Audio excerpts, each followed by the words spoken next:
Good morning, good morning, good morning to our Faith Talk Friday family. Hope everyone's having a great morning today on this amazing Friday morning.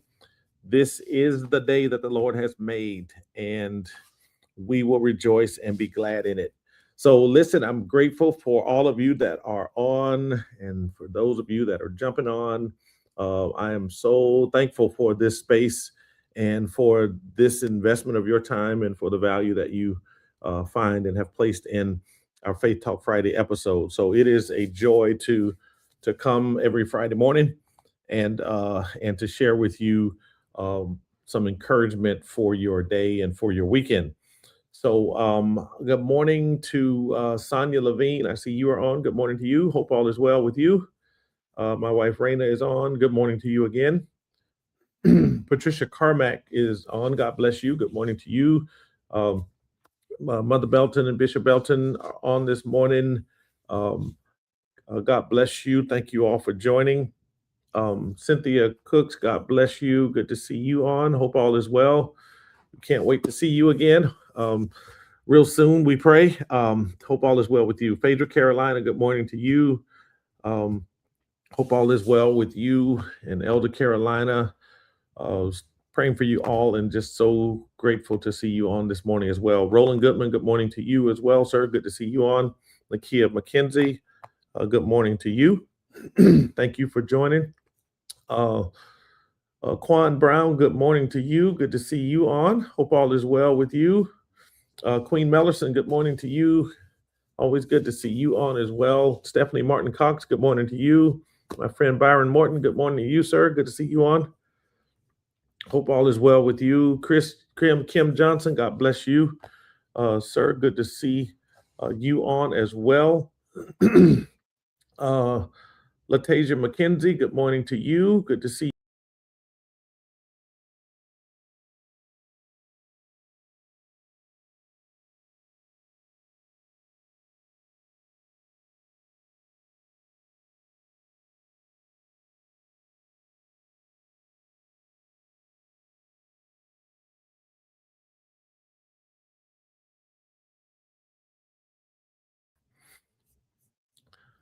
Julie Dupree, good morning to you. Sheila Boatwright, good morning to you. Good to see you on as well. Had a little had a little technical glitch. If somebody could just put a note in the chat, let me know if you can hear me, if you can hear me and see me okay. Um, just had a little technical glitch, so I hope y'all can hear me and see me okay. So we are moving forward. I'm actually going to wait until I get a response from somebody to make sure y'all can see me or y'all can hear me.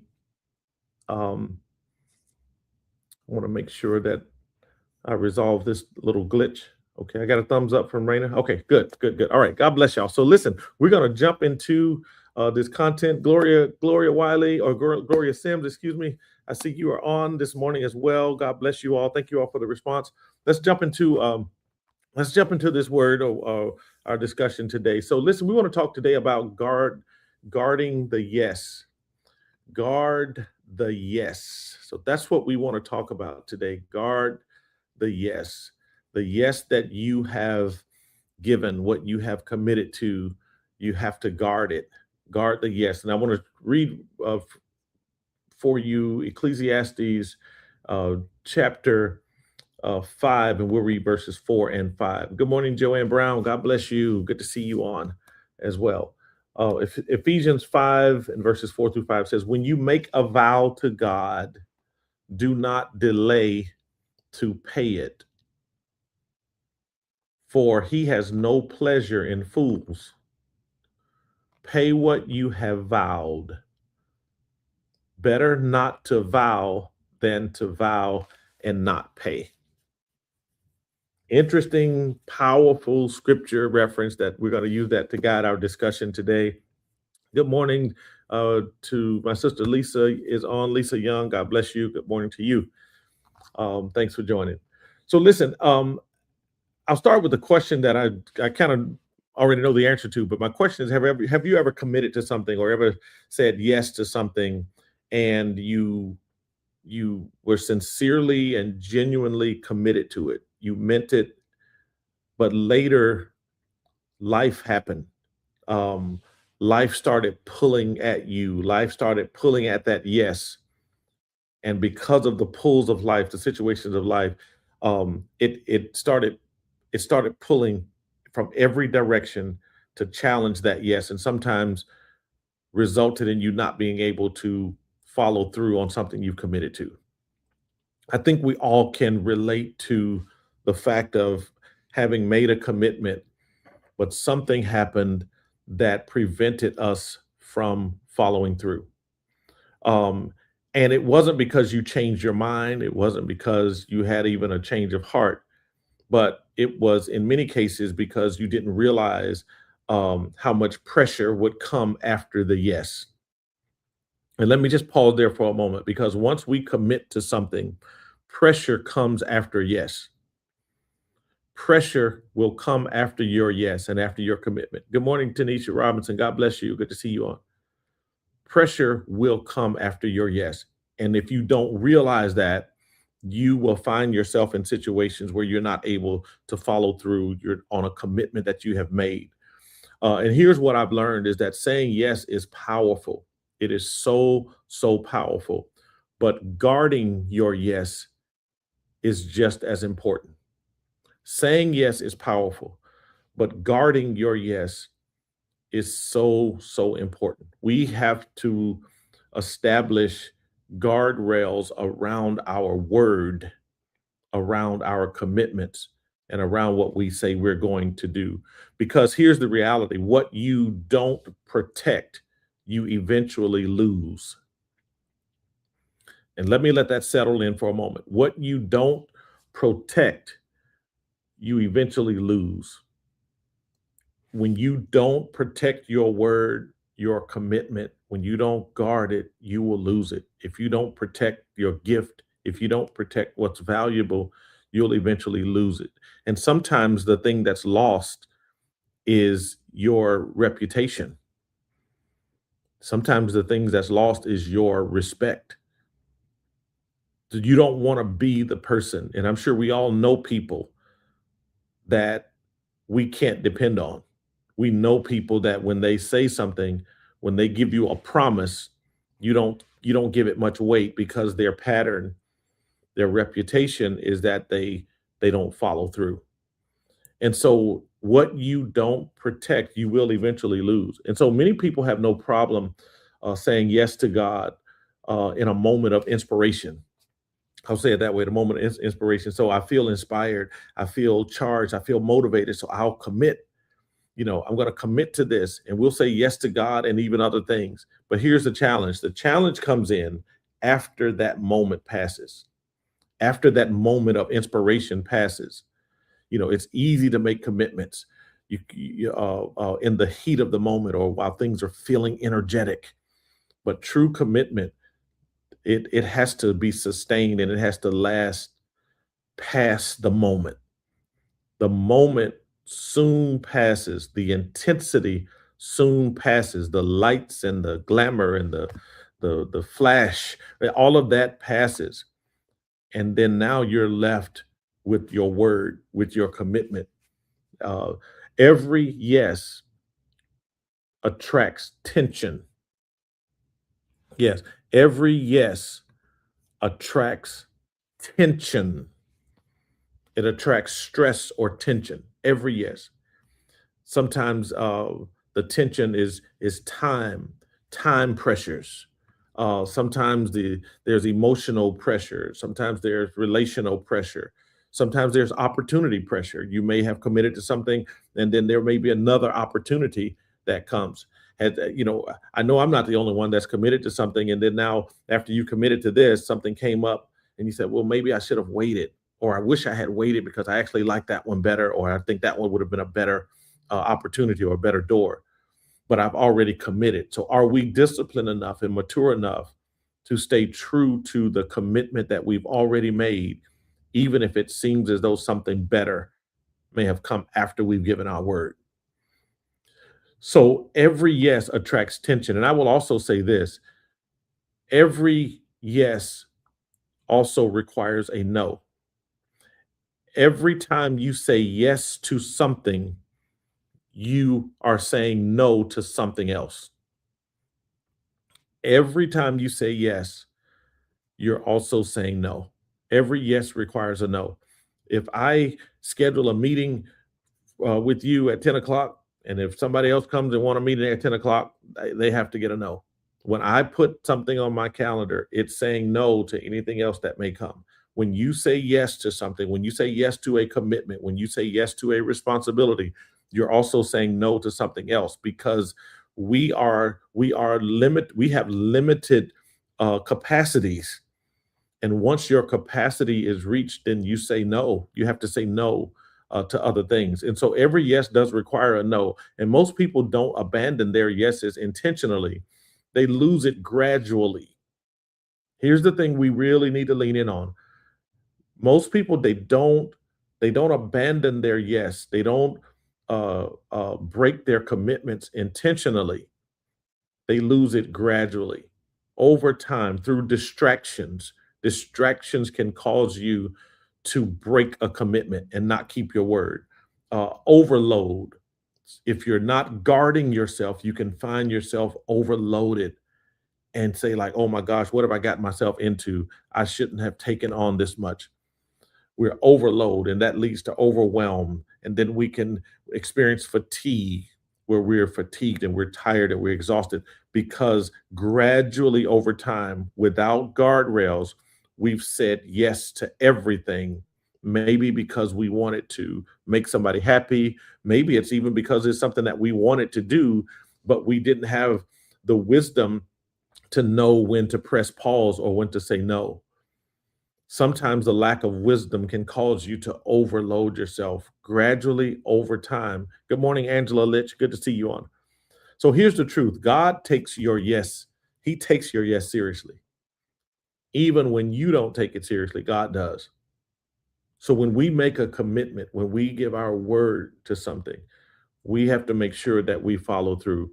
In fact, the scripture warns us not to make commitments lightly, not to make commitments lightly because God understands how costly alignment can be. Being in alignment has a cost associated with it. So we should not make commitments loosely. We should not take them lightly. So a yes that's spoken casually can have bad results.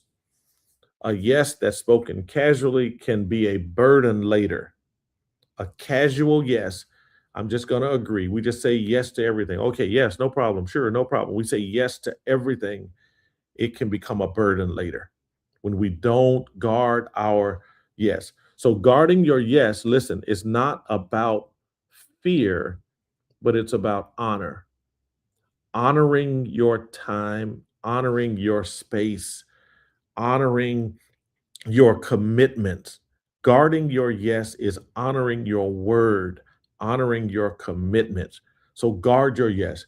So you can say, you can say yes to something, even something that may be that is a God-led moment or movement, something that's meaningful, something important. You can say yes to something and later realize how you had to protect that decision in order to stay faithful to it.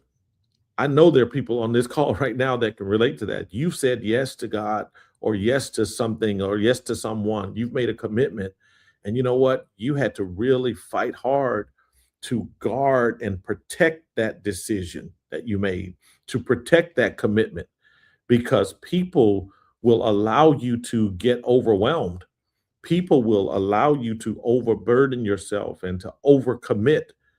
People will allow you to do that. And so you are responsible for establishing your guardrails. You are responsible for making sure that you position yourself to keep your word and keep your commitment. I know this one is gonna maybe hit home for some. It's not gonna be one that may be as exciting as others, but I hope you hear what I'm saying. If you hear it, I believe it'll help somebody. People don't break commitments in many cases. They what I refer to as they bleed them out. You don't break commitments, you bleed them out. What do I mean by that? You overcommit, You stop saying no. You ignore warning signs. Yes, you ignore warning signs. Anybody ever been guilty of that? Ignoring warning signs. You trade, you trade, you trade depth for availability. You trade depth for availability. Sometimes being available can be a liability. Eventually, if you're not careful, that yes, you once honored will become strained. The commitment that you once made will become strained. And so here's the hard truth. Here's the hard truth. I need you to fasten your seatbelts on this. Not every opportunity is an assignment. Not every opportunity is an assignment. Let me take it a step further. Let me break it down a little bit further. Not every door, not every open door is yours to walk through. Not everyone. Not everything that looks productive is actually attached to your purpose. So just because it's a good opportunity doesn't mean it's a God opportunity. Just because it's a good opportunity doesn't mean this is God's will for you now, or it doesn't mean that this is what's best for you right now. And so guarding your yes means accepting that that keeping yourself in alignment, it comes at a cost and it will cost you access. Keeping yourself in alignment means I'm going to have to say no to some other things. I'm going to have to limit access. I'm going to have to limit that. I almost think about like fences. Fences protect. They don't. They're not just to restrict, but they protect. They're to protect. A fence around a property isn't there to limit your enjoyment of your property. It's not there to limit your enjoyment of it. It's there to protect or guard the value of your property. You put fences around it. Boundaries don't imprison your yes. Boundaries preserve it. Putting boundaries up preserves your yes, preserves your word, preserves your integrity by putting boundaries there. So when you don't guard your time, listen to this, when you don't guard your time, when you don't guard your energy, when you don't guard your focus, here's what's happened. The very thing that God entrusted you with becomes diluted. It becomes diluted. It loses its power. And sometimes you have to put boundaries. Please hear me, ladies and gentlemen. You have to put boundaries in place because we want to stay aligned with what God asked us to do. We put boundaries in place because we want to stay aligned with what God asked us to do. Good morning, Janice. Good to see you on. Thanks for joining. Good morning, Pat Holiday. God bless you. Good to see you on as well.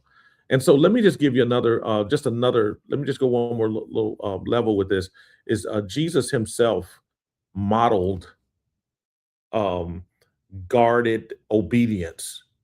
Jesus modeled that.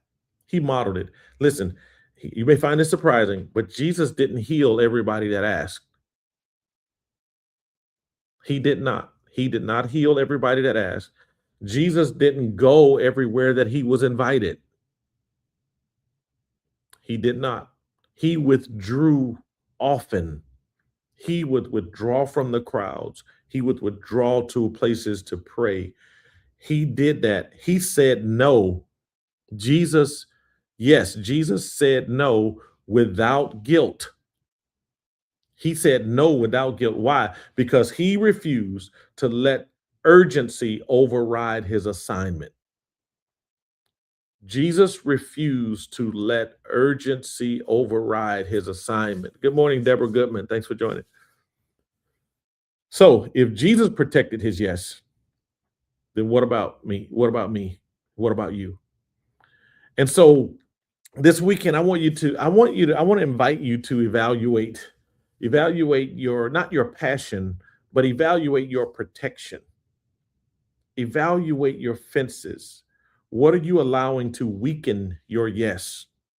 What are you allowing to weaken your yes? What have you said yes, or where have you said yes too many times and you've lost clarity? Where have you said yes too many times and you lost clarity? What boundary would protect what God has called you to steward? What boundary would protect what God has called you to steward? And listen, you don't need to say, I'll just challenge somebody with this. You don't need to say yes less necessarily. You need to say yes wisely. There's a difference. I hope you get that. You don't necessarily need to say yes less. You need to say yes wisely. Be wise about it. Put guards up. Put guardrails up to guard your yes, guard your commitments. And so, listen, let me pause real quick. Let me do a little pulse check to see if y'all are still with me out there. So, if you're watching, for those that are on here, I want you to drop something in the chat. I want you to drop one word in the chat, not the whole story. You don't have to give us a dialogue on it, not the whole story, just one word. And this one word would represent something that you need to guard this year. What is something, just even in hearing this word as you're thinking and you're reflecting, one word that reflects something that you need to guard this year? It may be your time, it may be guarding your focus, it may be guarding your peace. I think Janice talked about protecting her peace a moment ago. It may be guarding your peace, it may be guarding your family, it may be guarding your calling. Whatever it is, just drop one word in something that you need to guard. Awareness, I think, is so important to being in alignment. If we're going to get in alignment, we have to first be aware. Aware, yes. I see somebody drop peace, the heart, um, peace again, guard time. Yes, I see peace again, peace. It sounds like peace is under attack. Guard priorities. I see priorities. So yeah, and y'all can keep them coming in. So there's one word. Guard your time. Yes, your peace, your time, priorities. Those are all good, all good. Thank y'all. So listen, let me give you three takeaways. And as I see these that are coming in, yes, I'm praying that God will help us all put up the right guardrails, the right fences, so that we protect our yes, that we guard our word, that we honor, that we live lives that reflect God, that we reflect God and we reflect the will of God in our lives. And so, listen, I want to give you um, three takeaways um, as we ordinarily do. I'm going to give you three takeaways. And number one is a yes without boundaries will eventually collapse. A yes without boundaries will eventually collapse. That is so, so true. Guarding your yes, putting boundaries up. People will sometimes um, not respect your they won't respect your space. They won't respect your boundaries. And so we have to put those boundaries up. Let me just say it this way: people will not always like your boundaries. You will get some flack from some people about boundaries that you put up, about guardrails that you put up. People will not always like it. But if you have those boundaries in place, they'll have to respect it. They'll have to respect it. So number one, a yes without boundaries will eventually collapse. Number two, guarding your yes is stewardship, not selfishness. Free yourself. I'm giving you permission today to free yourself from the guilt of selfishness, feeling selfish when you have to tell somebody no. Parents sometimes struggle with that with their children because they have to tell their children no, and their children may not like it, and it may hurt their feelings, it may disappoint them, and we can feel guilty. Some parents feel guilty with that. They feel guilty, maybe they're being a bad parent because their children doesn't like them, or their children's angry with them, or they had to tell their children no. um, Guarding your yes is stewardship, not selfishness. If you have made a commitment, keep your word. It's not selfishness, it's stewardship. Please keep that in mind. The last one, number three, the third takeaway is what you protect determines what lasts. That is so, so true. So, so powerful. What you protect determines what lasts. If you don't protect it, it's not going to last. If y'all remember, I made a statement earlier that if you that you'll lose it if you don't guard it. I said because what you don't protect, you eventually lose. What you protect determines what lasts. I hope this is helpful to you. I hope it is helpful to somebody because guarding our yes is so so critical and it's so important to help us maintain our commitments, to maintain our word, to reflect the kingdom of God appropriately because we are ambassadors of God. We represent God, and it's so so important that we keep our word. So guard your yes, and you will find yourself being more effective. You'll find yourself being more honorable. You'll find yourself walking in another level of God's grace and God's favor over your life. So listen, I'm going to end right there. So God bless you all. We love you all with the love of God. I hope y'all have an amazing Friday, an amazing weekend, and our prayers are continue to be with you. And we're just looking for God to do great things in your life. So listen, y'all have a great weekend. We'll look forward to seeing you next week. God bless you all.